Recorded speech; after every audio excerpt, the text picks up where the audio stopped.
that it's all about them.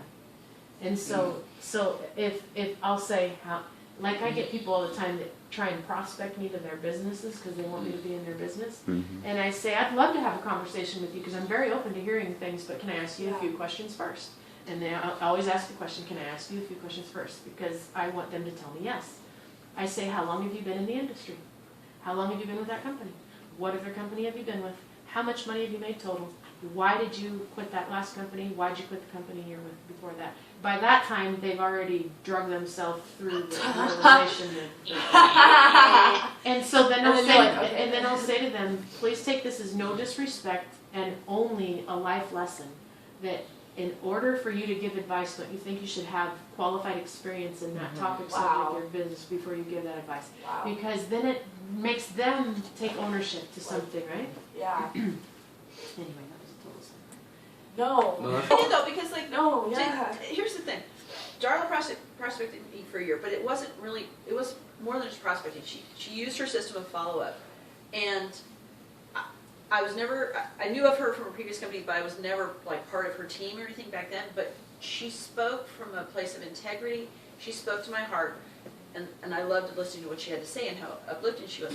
But she was genuine. And so when the time was right for me to say yes, it was the same sort of thing. I'm 53. I'm like, energy drinks? It was never on my radar. I'm like, she's in juice. I'm like, what's this juice thing? It was the first contact, because I was like, hey, what's going on? But then she went further and was still with it and still came from a place of integrity and answered whatever I had questions on. But I was going somewhere with this and I just lost my thought.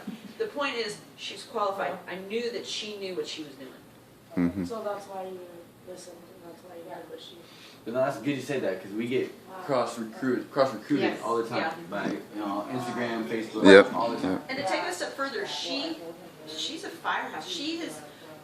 I've worked with other people in the industry, and she's one of a kind. Like, there's no other way to describe her.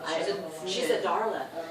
She's a Darla. She's amazing. She really is amazing, and I've never felt so empowered and so alive doing this business than That's such an amazing thing that you did that for someone. Come over here for a second. I want you to see something. So, thank you, Cinda. So in the files is one called Vima Films. And it says right here, it says, everyone should spend time watching all of these short stories and dream about what yours will be like when they call you for your film. They are great to send privately to people that can relate to their story. So when you read all these, you're going to connect with these people and their story, okay? Remember yesterday, do you know the name Jed Buenaluz? Okay, do you remember when they introduced the guy? Yes, because I remember thinking it was Jen. Yeah, remember? Jen. Yeah.